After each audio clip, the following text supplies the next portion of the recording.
জাতির জনক বঙ্গবন্ধু শেখ মুজিবুর রহমানের নাতনি টিপলিপ সিদ্দিক এমপি ব্রিটেনের মন্ত্রিসভায় প্রথম ব্রিটিশ বাংলাদেশি মন্ত্রী হতে চলেছেন। তিনি স্যার কেয়ার স্টারমারের নতুন সরকারের নগরমন্ত্রীর দায়িত্ব পাচ্ছেন। নতুন ব্রিটিশ সরকারের পক্ষ থেকে আনুষ্ঠানিকভাবে ঘোষণা আসাটা এখন বাকি। মঙ্গলবার ৯ জুলাই এক প্রতিবেদনে তথ্য জানিয়েছে মার্কিন সংবাদ মাধ্যম ব্লুমবার্গ। যুক্তরাজ্যে গত সপ্তাহের নির্বাচনে জয় পায় লেবার পার্টি। নির্বাচনে টানা চতুর্থবারের মতো বিজয়ী হয়েছেন টিপলিপ সিদ্দিক। তিনি লেবার পার্টির এমপি হিসেবে ছায়ামন্ত্রী হয়ে কাজ করছিলেন। এবার তাকে নগর মন্ত্রী হিসেবে নিয়োগ দিয়েছে দলটি।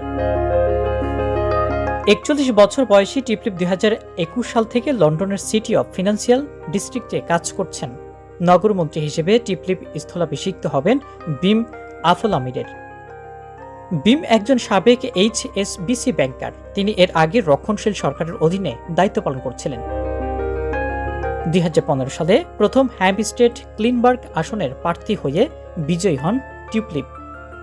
তখনই প্রথম হাউস অব কমন্সে তার প্রবেশ ঘটে। তারপর ২০১৭ এবং ২০১৯ সালের নির্বাচনেও একই আসন থেকে জয় পান তিনি। ওই বছর যুক্তরাজ্যের সবচেয়ে প্রভাবশালী ১,০০০ রাজনীতিবিদের তালিকায় তার নামও উঠেছিল।